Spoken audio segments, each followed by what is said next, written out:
RIP to the Drake stands. Can only imagine what that feels like. Well, I really couldn't. To the Drake stands rip. I can only picture the sensation of that. I really couldn't, though. Drake simultaneously published 3 albums, causing traffic to overwhelm Apple Music and Spotify. However, rappers and some fans have voiced displeasure after listening to the CDs. One of the numerous rappers who have denounced everything is Rick Ross, who was disparaged in the album. Is there anyone else on the list? Drake's list of hits. He arrived for every name. In Drake's latest album, Make Them Pay, Rick Ross was hit hard. With the cutting line, "Dog, I was Aiden Ross with streams before Aiden Ross had ever streamed." Drake took credit for Ross's streaming numbers while simultaneously making fun of streamer culture, alluding to their feud history, especially Ross's champagne moments that were mocked during the Kendrick War. Rick Ross responded by releasing a number of roasts that called the album mid and attacked it bluntly. He went through all of the fan comments and responses. Oh no. Let's say it's 2 years too late and 3 of the albums are garbage. What? Which website is this? Well, complicated. He didn't end there. He requested that Drake finish his musical career. He succeeded. He abandoned 3M projects. It was enjoyable while it lasted, dude. You've been cleaned. As soon as people started playing Iceman, the conversation abruptly changed, because it was immediately apparent to listeners that this wasn't a love album, a vacation record, or a sentimental depiction of Drake's current state of affairs. This was a glittering, frostbitten production with a hit list set to 808s. Kendrick Lamar was the most obvious target, and Drake let loose on him in a number of songs with the kind of pent-up rage that had obviously been simmering for almost 2 years. Damn, who is this guy for real? I guess a magician, he wrote on Make Them Pay, and 100 million streams disappeared. Nobody asked Nomenez any questions. A clear-cut extension of his complaint against Universal Music Group, alleging that Kendrick's Not Like Us's streams were exaggerated. In the now famous Muggsy Bogues remark on Make Them Remember, he made fun of Kendrick's height by drawing comparisons to the 5'3" NBA legend. He specifically targeted Kendrick's fan base on Janice Safu. Your soul is fulfilled when white children listen to you because they experience guilt. And that's how your soul is satisfied. He then targeted Kendrick's community service, making fun of him for distributing turkeys in your neighborhood on camera before you returned to the hills. A$AP Rocky was right there in the co-feature spot if Kendrick was the main attraction on Drake's hit list. Earlier in 2026, Rocky released his album Don't Be Dumb. Additionally, he had already thrown his own grenades at Drake on a song titled Stole Your Flow. Drake retaliated forcefully. He took direct aim at Rocky's romance with Rihanna on Burning Bridges. Not even your single status has been posted by your baby mama. Where is she, damn it? A devastating surgical jab claiming that Rihanna wasn't supporting Rocky's music. Then he said something on Firm Friends that instantly raised red flags on social media. Kaisap P, you could help me with it. Initials that read Rocky's name and a sentence that no one wanted to take too seriously. The next person on the chopping block was Jay-Z, and the shots were clear. During the Kendrick feud, Drake reportedly believed that the founder of Roc Nation had entirely abandoned him. He said, "We know how you OGs rockin' already," on Janice Fu. The jig is up. He then made his position clear on Whisper My Name, alluding to the social media controversy that went viral regarding whether you would rather have dinner with Jay-Z or $500,000 in cash. In response, he said, "I'll take $500,000, not the dinner. None of you could ever teach me anything." Hip-hop often saves its direct rejection of the mentorship pedestal for the Roc Nation leader, James LeBron. Drake also pursued him at 1 in the morning. He criticized LeBron's well-documented history of switching teams in Albany. "You've always built your career on moving sides, so I shouldn't even be surprised to see you in that arena." A jab at one of the most illustrious basketball careers ever, concealed within a song that the majority of casual listeners would have quickly scrolled past. I'm on One greasy pop star DJ Khaled is a long-standing collaborator and architect. The icy shoulder did not convert into a verbal ice pick for any new acquaintances. On Make Them Pay, of the entire production, Drake's performance was arguably the most personally challenging. Do you understand what I mean, Khaled? The beef was alive. You got on your knees and went all out. And your people are still holding out for Palestine to be free. A focused criticism of Khaled's silence over Palestine following his highly visible conversion to Islam. Playboi Carti received a verbal red dot on the forehead. Drake then reportedly attacked Carti on Whisper My Name for allegedly running his mouth to a third party. "Baby boy, please? I heard what you said to Lil Bro about me," he rapped. "And when you run into the Iceman, what are you going to do but freeze? You're not going to squeeze. You're not in the streets." This is a direct challenge to Carti's street credibility.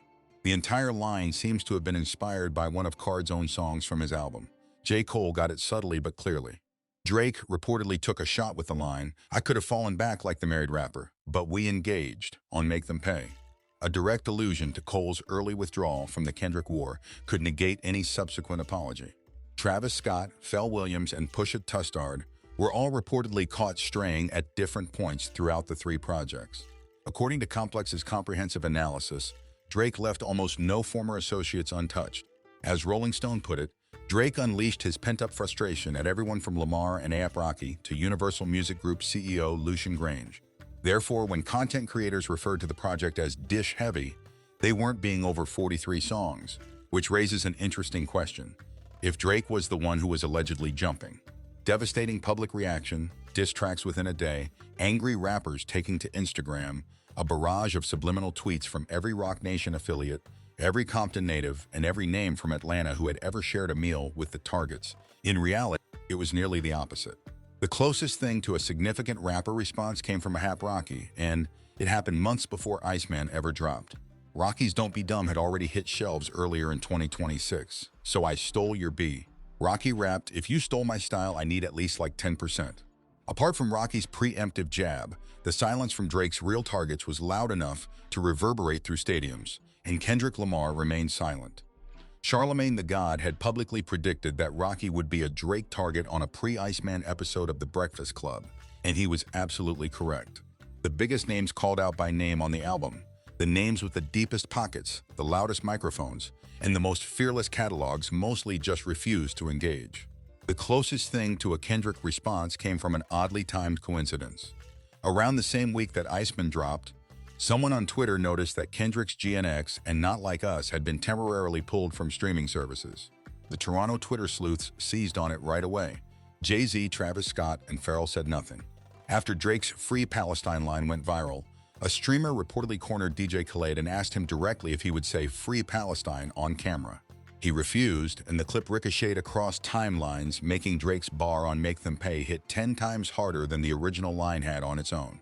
Joe Budden, a man who spent years analyzing Drake's catalog from his podcast platform, also caught a scrapped reference. On his show, Budden claimed that someone I can't mention by name. LeBron James, Drake's biggest target by far, Kendrick Lamar, was utterly silent.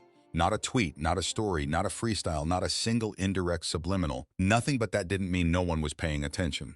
Rather, it meant the rappers who had every choice in the world were quietly choosing not to take them. LeBron James was almost completely silent, didn't tweet through it, and didn't address it in any post-game interview. The closest thing to a sigh of relief. This is where things started to get really interesting. Drake himself, seeing the comments pile up, made an unexpected move by posting something on his Instagram story that had nothing to do with Iceman at all.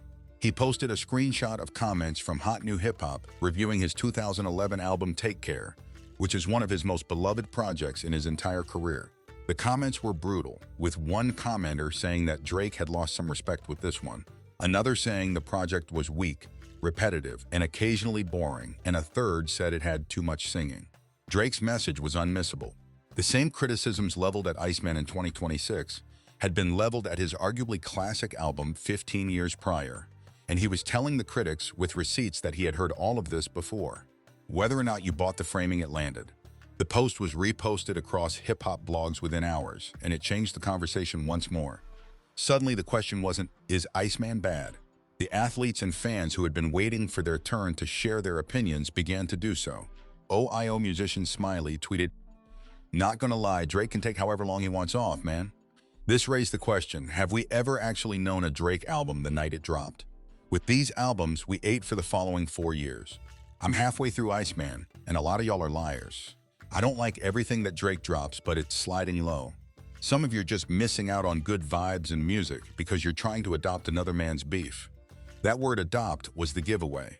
The argument formed that a significant portion of the people calling Iceman trash weren't actually evaluating music at all. They were inheriting opinions. They were performing a side that completely upended the conversation. The 3 drops that preceded the ambush began in August 2024 when Drake shared a screenshot of a folder titled 2.0 Iceman on his Instagram. From then on, the release took nearly 2 years. Iceman Episode 1 was released on July 4, 2025, along with the lead single, What Did I Miss? In the live stream, Drake drove an Iceman-branded truck through Toronto, arriving at a warehouse where he previewed songs like That's Just How I Feel, which was rumored to be called Supermax. Then, in March 2026, the stunts went into overdrive. Drake covered his courtside seats at a Toronto Raptors game with ice. An ice block structure was erected outside the Bond Hotel in Toronto, with the album's release date sealed inside. Streamers arrived with flamethrowers to melt their way to the answer. It took less than a day for a piece of paper to break free from the ice, revealing the May 15th date. Twitch streamer Kishka was the one who eventually got it. On Thursday, May 14, 2026, Drake aired Iceman Episode 4 on YouTube alongside CTV News and CP24, and the CN Tower glowed with text and patterns. Before the release, there was a nearly 10-minute fireworks show along Toronto's waterfront. At the end of the stream, Drake pulled out 3 hard drives and 2 more album titles flashed on the screen behind him, Habibi and Maid of Honor. Drake wasn't dropping just one album. All 3 projects went live at midnight on May 15. This was Drake's first solo full-length since 2023's For All the Dogs. It was also his first studio album since his 2024 feud with Kendrick Lamar, which gave us Not Like Us, a song that went on to win Record of the Year and Song of the Year at the 2026 Grammy Awards. Drake had filed a defamation lawsuit against Universal Music Group over that song, but the case was dismissed in October 2025. Early forecasts on Friday morning indicated that Drake might hold the top 3 positions on the Billboard 200 at the same time, something that only Michael Jackson had done after his death in 2009. Within minutes, the response began to come in, with Robert Griffin III tweeting, "Drake just dropped 3 albums of the year in one night." "Nah, it's officially time," Trae Young said on timelines. Drake, a boozy badass, offered his opinion. Tio Murray, a video director, added, "We are going to spend the entire day listening to the Drake album today, because 45 tracks at once is actually crazy," Usain Bolt added. The first wave of takedowns was already going viral before the sun even rose, so the applause wasn't met with resistance. The term Drake focused on dissing dudes instead of giving us catchy summer hits, gained popularity as content artists posted reaction breakdowns, labeling the project everything from Nike store music to autotune trash. By Friday afternoon, it was impossible to browse any platform without seeing someone dissecting the album.